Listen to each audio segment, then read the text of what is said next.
Okay, welcome everybody to another Hello. issue of We Are Old, another episode of We Are Old, with Jamie and my friend Laura, who I haven't seen for a little while. Hi, Laura. It's been a while. Yeah. Your hair looks great. Our guest today is, well, I'm going to pronounce her name. I'm going to take a stab at Eirwen, but I'm going to ask her to introduce herself. Eirwen, introduce yourself. So my name is Eirwen Oxley Green.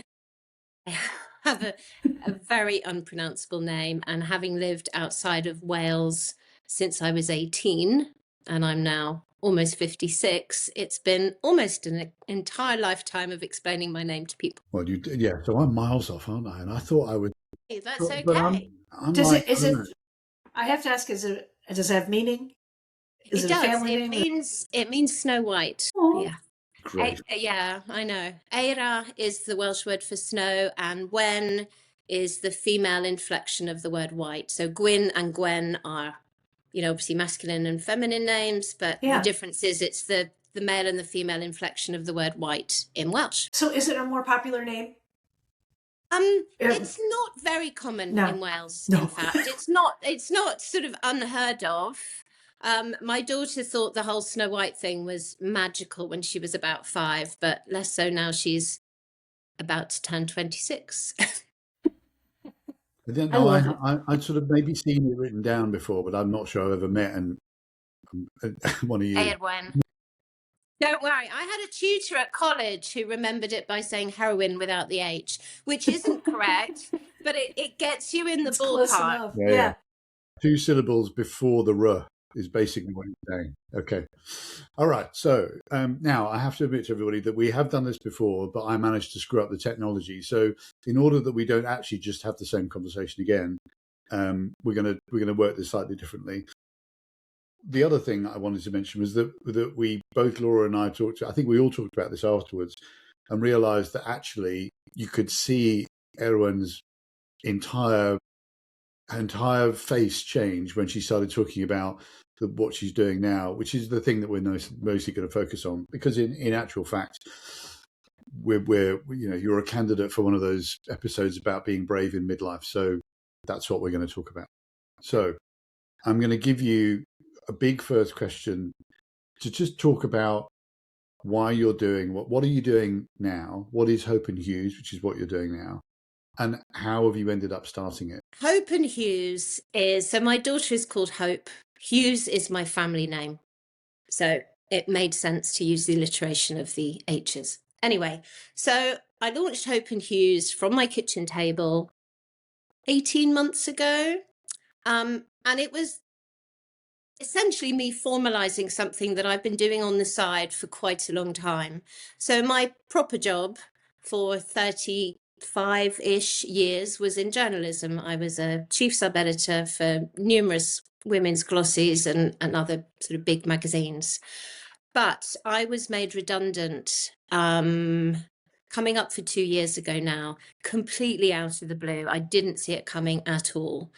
And I had an identity crisis, I think it's fair to say, because the magazines that I worked for, the names had kudos. And I think I hadn't quite realized until that point how much of that kudos inhabited a part of me, that I could say, oh, I worked at Elle, I worked at Marie Claire, and people go, oh, what's it like?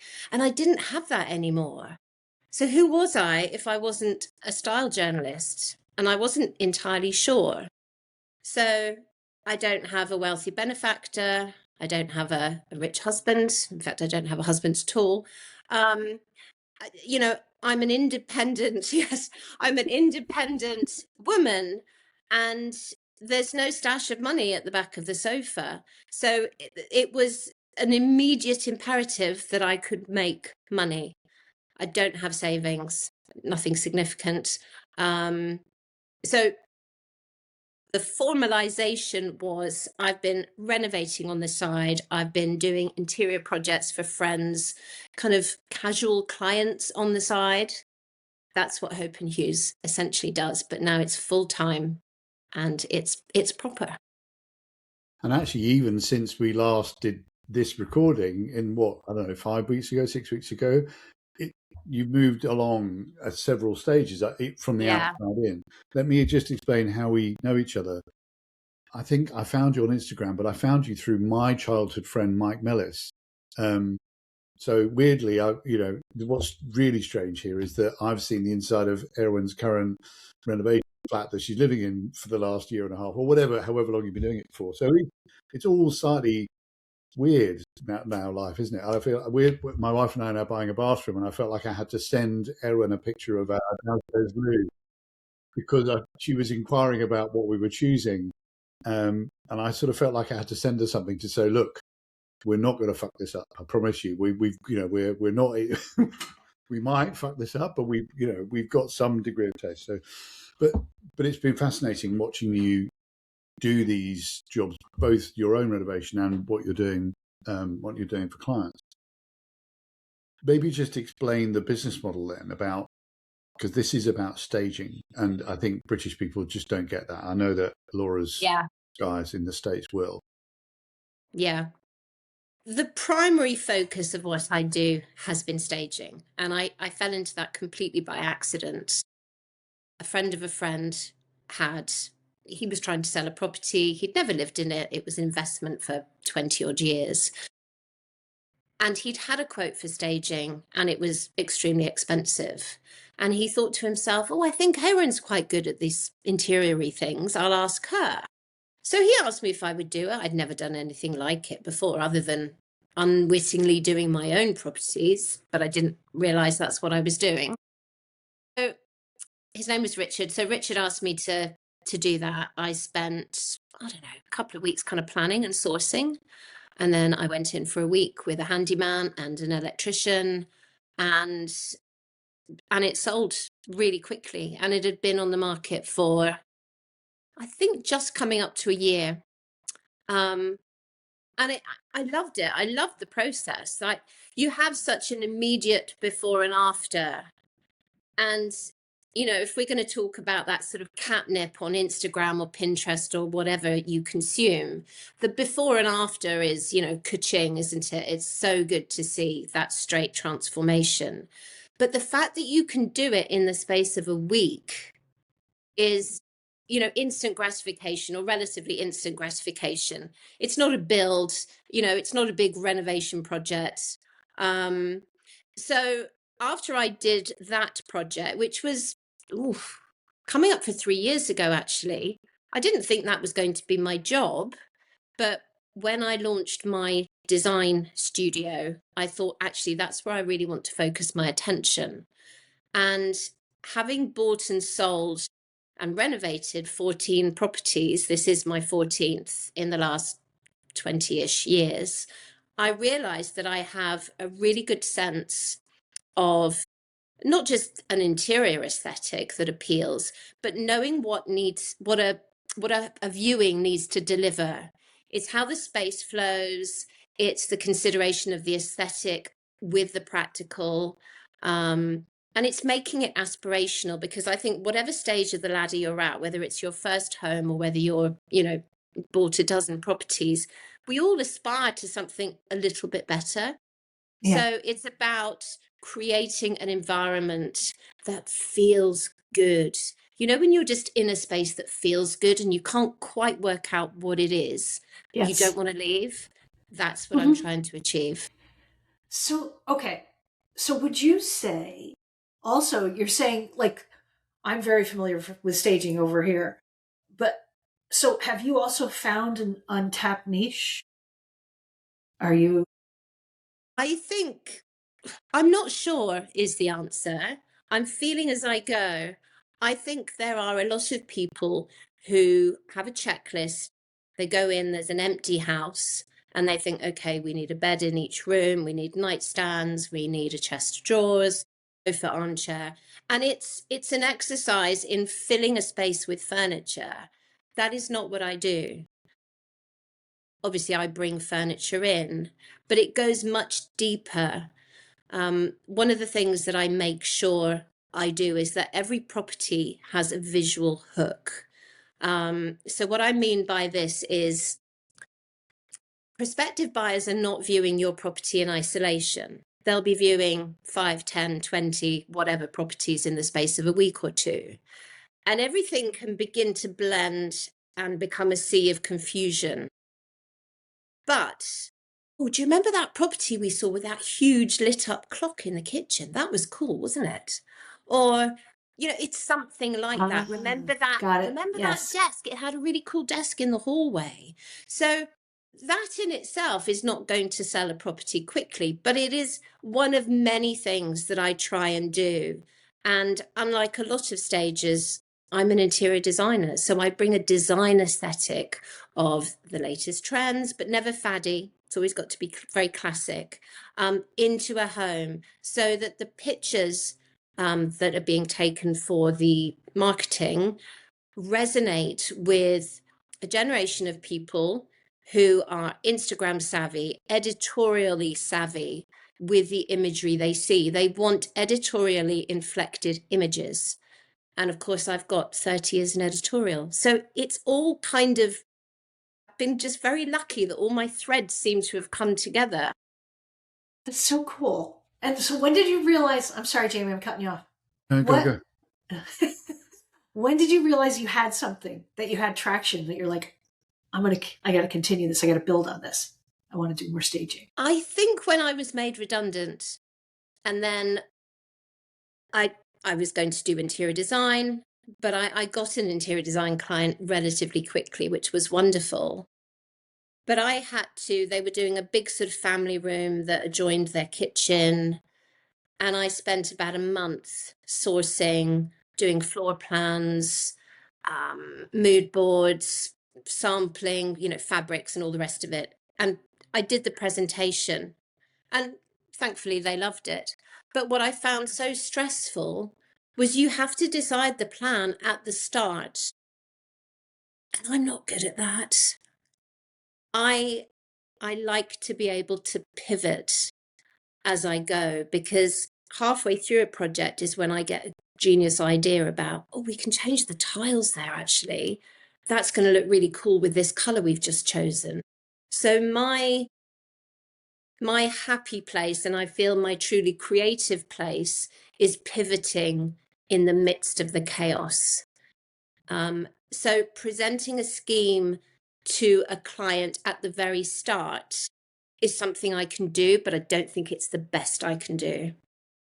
So staging works really well for me because I'm in there for a week or two, and you just got to turn it around fast. I was going to ask Laura, have you ever seen a staged property in the US? Yeah. And I'm addicted to this show. It's based in Toronto. It's called Love It or List It, where they redecorate homes. So yeah, I'm all in to the idea of staging. I don't know that one, but I do watch a couple of American ones. There's another one called Unsellable Houses, with these twin sisters who invest their own money in improvements on a house that won't sell. And then they pretty much guarantee that it will sell for more than their investment. And then they share. So that's right in your wheelhouse right there. Yeah. Yeah. It's fascinating, isn't it? Because there's sort of a sense of, I was realizing the other day that in the events world that I sort of operate in, quite often designing an event and putting it on reminds me of when I was a kid. I used to be the stage manager for all the school plays. It's basically like putting on a play. What I do when I'm designing an event, it's like putting on a play. No script, no money, no audience, no whatever. But there's a sort of certain amount of creativity in it, even though it's in technology and blah blah blah. But your 2-week period is sort of the same, isn't it? There's a certain amount of let's put on a show thing. Because there is definite jazz hands going on. Yeah, there is, there is theatre about it, because the client doesn't have to live with my choices, and most often the property is in fact empty, and that can make the biggest difference. But I find the bit that really sort of seals it and takes it over the edge from something staged to something incredibly special is the final 2 days, for example, where hanging the art, doing the final bits of paint work. It's different for each project, in fact, so I can't accurately describe what it is I do, but it's just a sprinkle of fairy dust. And I think when we spoke before, I had bid against two very established firms for staging. And it was a property, it was a really beautiful 2-bedroom property overlooking the Downs in Bristol. Incredible location, incredible historic flat with period details. And I really wanted it, but I was the wild card. So I did a big visual presentation because the owner was a photographer, a property photographer, not to stress me out too much. But I know, working in Denmark. But I was very lucky. I won that job. Congratulations. And thank you. Awesome. I was so pleased. And the thing is, the proof is in the pudding. That property had been on the market unsold for 10 months. I staged it on the day of viewings. The first day of viewings, they had 2 offers. And that was on the Thursday. And by the Monday, it went to best and final. And it sold for above asking price. They had further offers after those 2. Wow. So that sold in less than a week. And obviously, I watched all of that process on Instagram. So, I know that it had a massive fireplace and great big open doors and all that stuff. So, I mean, it was, as you say, very, very beautiful property. Was it empty, unsold for those 10 months? Okay. No, there were people living in it. It was being rented out, I gather, which is such an unknown, if that makes it harder to show. And yeah. And I was told that they were not terribly helpful in the process of the flat being viewed. So, I don't know how difficult that was, but clearly it made a difference to dress it and to let buyers imagine themselves living there. And as of today, you're in the middle of something even bigger, right? Big. So talk to us about what you're doing like right now. It is enormous. It is is it 4 stories? It might be 5 stories. It's an enormous, very grand house in Clifton, in Bristol, where I live, with the kinds of room sizes. When you go to an event that's in a big historic building and, the scale of everything is just, big. Okay. I've never seen that in a domestic space in the way that I have in this particular property. It's breathtaking. And it's very scary. Like really high ceilings and 4-meter high ceilings. Yeah, 4-meter high ceilings. Okay, and like proper ceiling roses and all the bits, right? All of the sort of proper Victorian. Georgian. Okay, beautiful. Yeah. In fact, there aren't ceiling roses. Frustratingly, someone has removed those. I know, but so I'm not staging the entire house. It's in need of renovation. The owners are moving, and they've decided not to go ahead with the renovation that they planned to do. So it was tricky in that the question was, so how much of it do we renovate, or how much of it do we stage? So this is where my expertise in property and in selling was useful. And I advised them that we look at 3 buyer-facing areas. So the entrance and the hallway, so what buyers are first going to see, and then what they call the terrace room, which is essentially an enormous sort of live-in kitchen. There's a huge dining table, there's armchairs, and it's got 3 enormous windows looking out onto the terrace. And the terrace looks out onto a big private garden. I believe it's the biggest private garden or private communal garden in Bristol. So it's vast, it's listed, it's an important terrace. So we're going to do that. And then upstairs, there is a double aspect, what I'm calling the salon. It's a sort of formal sitting room with a study on one side and the sitting room on another. But any furniture you put in a space like that looks like it's in a doll's house. So everything has to be chunky. So what we're doing with the staging is we can't hide the renovation that needs to happen in that property, and neither should we. That is not what I'm trying to do. But this property will be sold on its potential. So I am displaying the potential of these key areas so that people fall in love with them and then properly consider the investment they would need to put into the rest of the spaces. Interesting. So interesting. So life's moved on the last sort of 6 weeks, quite big time, right? It's been busy, very Yeah. busy. I feel like I'm on the crest of a wave right now, but I don't know where the next job is coming from. So, Well, I was going to say, so the point of this conversation was this sort of, where does the bravery come from? Well, to a degree, it comes from just forced bravery because, the publishing world that you've worked in, that actually Laura and I both come from, is ebbing away, isn't it? There's yeah, very much so. presumably you made that call for all sorts of reasons, apart from the fact that you love this. Clearly, the other version of life, the old version of life, kind of presumably wasn't really an option anymore. I went to a job interview after I was made redundant, and it was an editor-in-chief role for a magazine, and I left that interview thinking, nah, it doesn't interest me at all. You were done. Yeah, I really was done. And I just got to point out again, like, I'm seeing when you talk about this, how you just light up.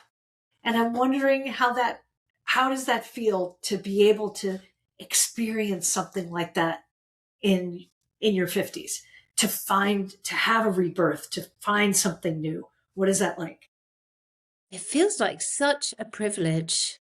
And I'm really pleased now. I'm not trying to, minimize the seriousness of redundancy. It sucks. But I'm so glad it's happened to me, because I probably wouldn't have had the guts to really do this in the way I have to now. And in fact, I was doing a lot of freelancing within editorial. And although that was helpful for the transition, so I had some money coming in through regular freelance work, the place where I was mainly freelancing, they've actually suspended their freelance budget. So that work is gone. So I have to make this work. Yeah. You have reinvented yourself. Fear makes you hungry. Yeah. Makes you really hungry. So what does your daughter think? I think she worries about me. Okay. I think I have a greater affinity with risk than she does. She's a lawyer. I think she's I don't know, used to it. She's also almost 26. She's so much younger and lots to still experience. But I figure at this age, what is there to lose? And she's not she's getting a glimpse into the future. You are showing her what her future could, like, that you can reinvent yourself, that you can do something you love and get paid for it, and you can tap dance to work. That's like, actually, something my mum said to me last week. She said, "Plus, Eirwen, what else are you going to do?" And I thought, I have nothing else that I want to do. This is it. I get up every morning so happy. I'm so excited every day. I love that. I love that for you. And it's very, very, it's so rare, isn't it? I mean, I'm bored everybody with the fact that, I've run a business of my own for 20 odd years. And people now ask me for career advice. I'm like, I have no career advice because I haven't had one. I've just done the thing that I've done, right? I have no idea what anybody else does. I just do the thing that I like. But it's really interesting the other thing, of course, as a salesman, I know that you've got ROI. The great thing about your value proposition for Hope Hughes is you can point to the numbers, which nobody in interior design can ever do. You can't just go, most people can go, well, it looks nice. Whereas every time you do one, you can go, sold for over asking in a day or whatever. Yeah. Always. And I have 100% success rate in all the properties that I've staged. So with 5 so far. So, I don't have dozens of examples. I don't. But 5, every single one of them has sold within 3 weeks of being listed. And 50% of them have sold at over asking price. And in some cases, those properties have been on the market for, like, the longest one had been on the market for a year and a half. Hadn't had any viewings for 6 months before I went in. And in the first 2 weeks, they had 3 viewings and 2 offers. So Hope Hughes is totally creating a name creating a name, a buzz. I in that believe industry. so. Yeah. I believe so. I I mean, have so long as my clients are happy with my work, you know, it speaks for itself. I have a question about the word home, because I completely understand the process that you were describing earlier on. You know, visual hook. You know, when you're buying something, you're buying. You know, you quickly forget what it is that you saw. I'm always terrible with dimensions when we've seen something. Julie and I'm always constantly going, well, we never fit a bath in there, even though there was a bath in there. I've forgotten you can fit a bath in there. But talk to me about the difference between what you're doing and the word home, or are you creating something that feels like a home? There must be some sort of relationship between the design and comfort, or, you know, livability or whatever. I think what you're trying to create is a space where prospective buyers can imagine themselves living. That's the most important thing. They have to walk in and think, yeah, I can see myself sitting down and putting my sofa there and going to bed here. So it's very difficult to quantify what that is, but an empty property is never going to provide that. And I think I said this when we were last talking, that empty rooms actually appear smaller because our brain requires the visual cue of a piece of furniture to ascertain the scale of a room. You know, the double bed in the bedroom will tell you how big the rest of the room is. So without the bed, you're like, how big is this room? Plus, what do I do in this room? I know it sounds so basic, but if you don't put a bed in a bedroom, people are confused. I don't know what this room is for. So you have to really lead them and take their hand and show them how they can live within a space. But of course, you want them to be living the very best version of themselves with the best furniture that they could afford and the light fixture that they saw. The potential. Yeah. Exactly. I wonder how many of the people that have bought from the 5 that you've done so far have asked to keep any of the furniture that's been in. Good one. Yeah. People who view the properties often ask to buy the furniture. So it's a win-win and that's sort of the point, isn't it? Because it's better than they would have chosen themselves. I think it's often bolder than they would have chosen themselves. Yeah. I think that's the thing. So I have two, Jamie will be aware of these because you would have seen them on my Instagram. I have two enormous armoires. So big cabinets on legs with sort of textured fronts. I bought them 20 plus years ago. And when I initially saw them in a shop, I loved them, but I think they were just a bit too bold for the market because I couldn't afford them. But then they were reduced by 50%. And I did buy them at that point. And now the design seems very desirable. So I put them into the last project I did, and I was told by the agent that a ton of people have asked if they can buy them. But you're not selling, presumably. Okay. Why not? Because they are a meaningful piece of furniture to me that I've had for a very long time. You know, there's also a big clock. It's a meter square that has a clock face and it's lit from behind. And there's such a great story behind it. I had gone into a shop in London. They had a pop-up clockmaker at the back, and he had this enormous clock, this lit-up clock as a sort of piece. And I said, oh, you know, how much is it? And he said, it's not for sale. He had made it for a specialist clock show in Hamburg, he said. And it was just something that he loved, and he put it up whenever he set up a pop-up shop. Anyway, I managed to persuade him to sell it to me. I couldn't afford it, and I paid for it in installments over 18 months until like £50 a month or whatever, until I had paid for it. But there's no room for it in my current flat, so I put it into my last staging project, and it looks magnificent. And I think this is the thing that makes people like you unique. I cannot imagine loving something enough that I would buy it and have to pay for it over 18 months. I just can't imagine that. Yeah. Or can you? Like a car? If I love something that much and I I could pay for it over time. Yeah, sure. But it was You do that unique. well. But it's unique. Another one, yeah, and there's not it another spoke. one It of spoke those. to you. It speaks to you, and it's art. Yeah, It's art. I can appreciate that. Laura, before I go back, Yeah. no, I've got more.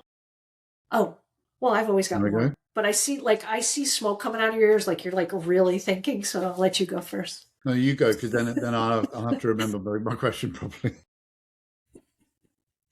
I wanted what I want to unpack more. That's one of my therapist terms is what it means to, and I know we already touched on this, but like what it means to find something fulfilling, something like what I want with this podcast. I want people to appreciate that that getting old doesn't mean a death sentence. That it's, oh my God, we still have so much more to give, and I'm seeing this pop out of the screen at me, and I would love to bottle it and be able to sell it to people and go, this is what you can have. You can be this happy.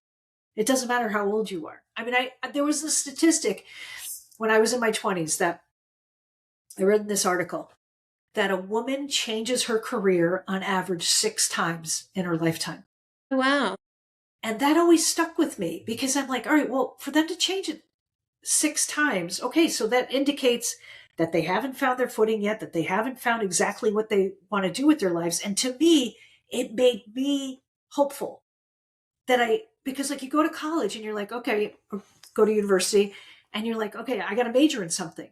I have to determine what I want to do with my life at 18 years old. Yeah. But that's not the case. No.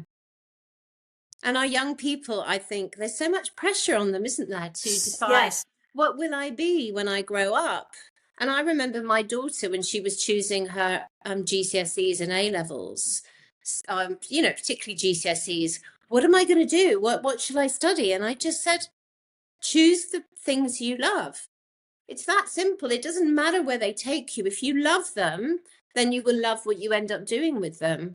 And that's the most important thing. Yes. Plus, it's assuming at 18 that we are fully formed adults, which of course we're not, and that we're not going to evolve or change or have new interests or discover new avenues that interest us, which is bonkers. I've got a really basic question, though, because this does play to our age, right? What about energy? So this is hard work, right? It is. It's very physical. It's very physical. That 2-week period must be really hard work. Yeah.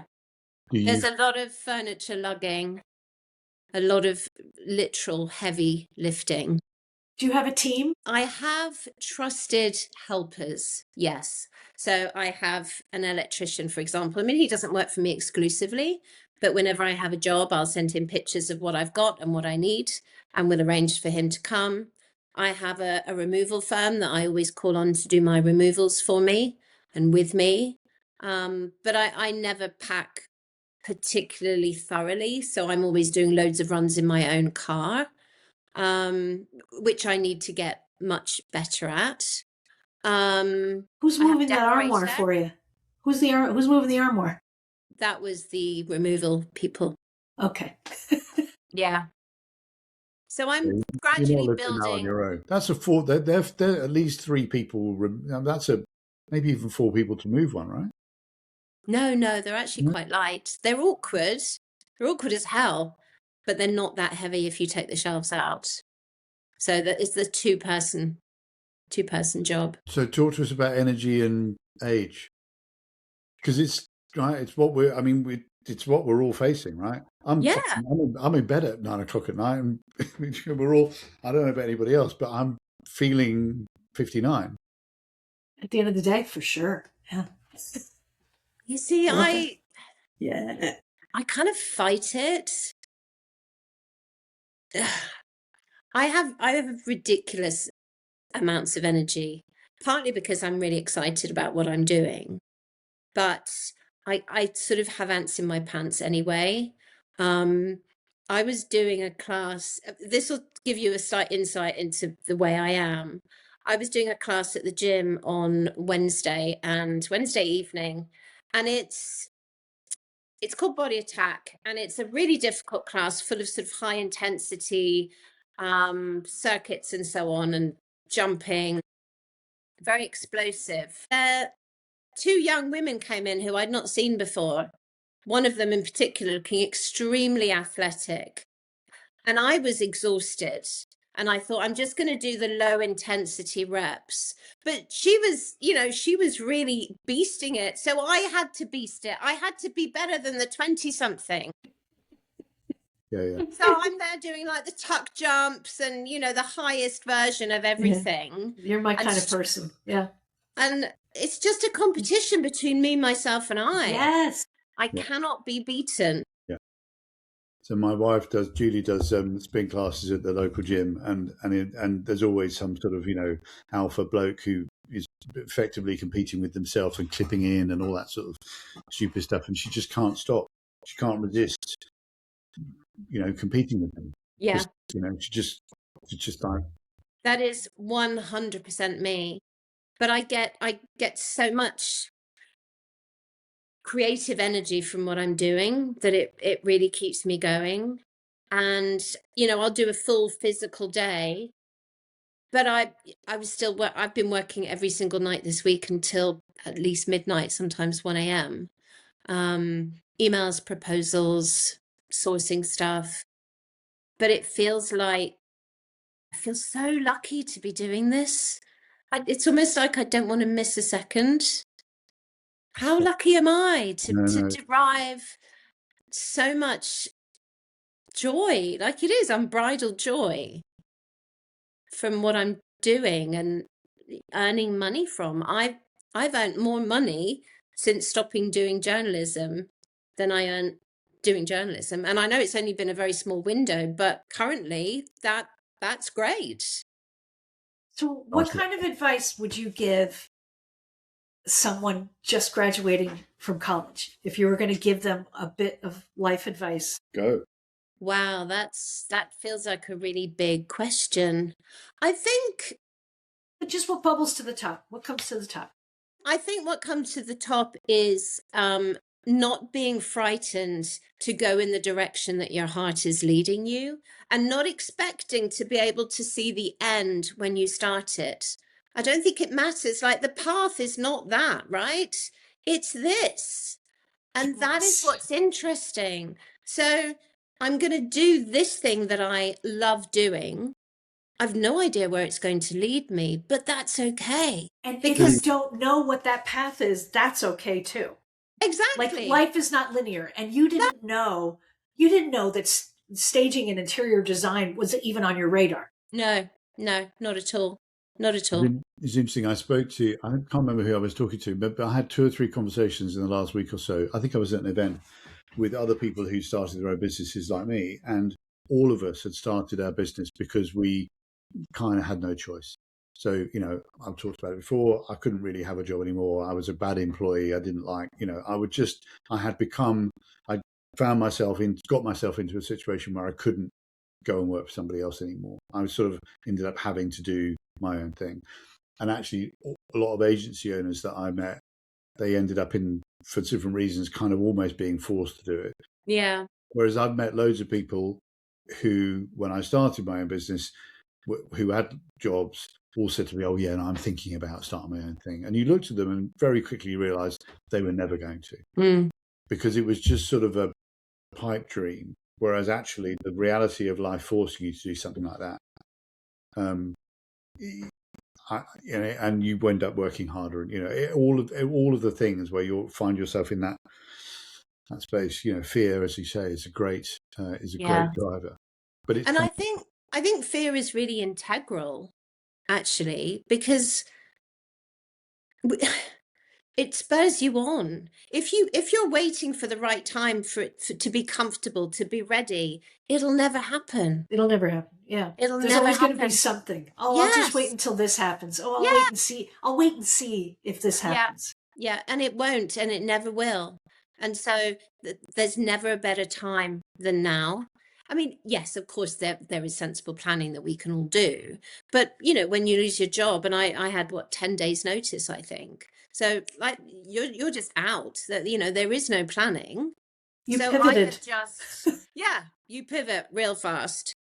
And I have just said yes to every single opportunity that has come my way. And then I think, right, how am I going to do this? I work it out after. I'm not saying That's a biggie, saying yes. Yeah. I think that's a biggie. Being able to say yes rather than hesitate. Yeah. It's And interesting. I do not hesitate. Calculated yeses? No. Just yes. Yes. Just yes. I mean, I'm being asked to do stuff that is within my wheelhouse. But for example, this property that I'm doing is, again, the scope is far, far bigger. And the client relationship is also different because this client is living in the property. So I have to be very mindful of that. And so the relationship that I have with my client is different to the relationship I had with the previous client, because she's there. I'm dealing with her every day. So I learn.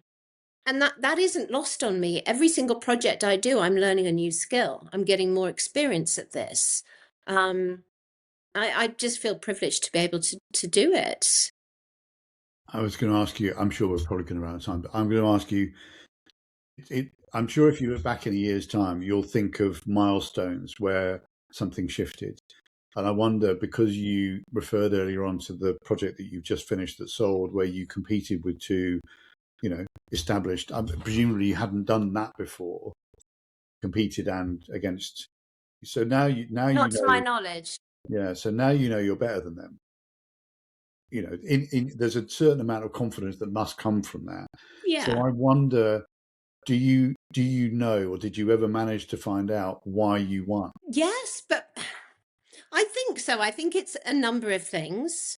And I don't want to diss the other companies, but I know there was a huge price differential. Diss the other companies. Go on. This is a safe space. There was a huge price differential in the quotes. One of them does what they do extremely well at a much lower level. And this was an owner with a beautiful property, like I said, a property photographer working in Scandinavia.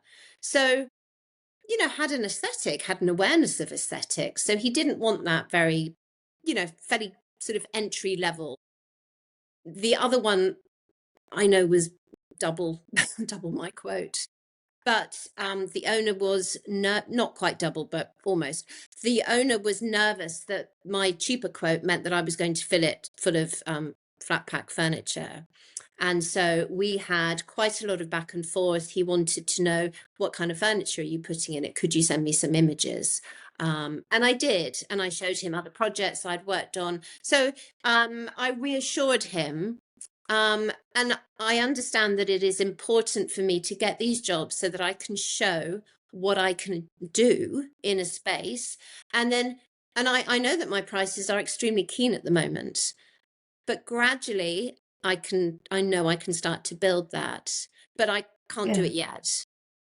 But you're getting an education on it. Like you realized, oh, well, maybe I should up my prices a little bit to reflect. Yeah, it is strategic. And I'm hoping that the next projects, I can start to put my prices up, but I also want to be working on my portfolio, because without any work, I'd rather earn half of what I earned. I'd rather earn half that than none of that pie. Tell me your Instagram. What is your Instagram if people want to follow it? Hope and Hughes.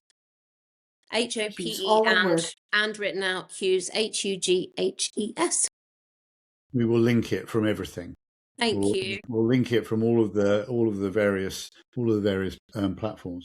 So maybe we should sort of wrap up there. About 45 minutes of it's a wonderfully happy thing to do, to talk to somebody who's in this place of terror / excitement / all of it all at once. Where actually, weirdly, from the outside, I'm able to watch what you're doing. Right, I can see what you're doing. And it's I obviously watch everything you do, because you're when those little bubbles on Instagram, I think I see every single thing. So I'm sort of invested and proud in all the other things that you're supposed to be. Thank you. Even though I've never met you, I don't know who you are. It's I know that after we spoke last time, how you particularly said, Laura, how I talked about the journalism and my body language was a certain way, and then I started talking about the interiors, and I just came to life. And the client that I'm currently working with said exactly that to me a couple of weeks ago. She just said, "This is what you were born to do. It radiates out of you. I can see how much you love it, how excited you are, how good you are." And she said, and clients kind of buy that infectiousness. You can't fake it. No, you can't. And believe me, I've tried. Right, ladies. Happy Friday, everybody. yay! We wish you the very, very best. Get back to red paint. And No more red paint today, no more. but I do need to talk to my tiler. Okay. See you guys. Thank you so much, Eirwen. Thanks, Thank Laura. you, guys. Okay. Bye. Take care. You too. Bye.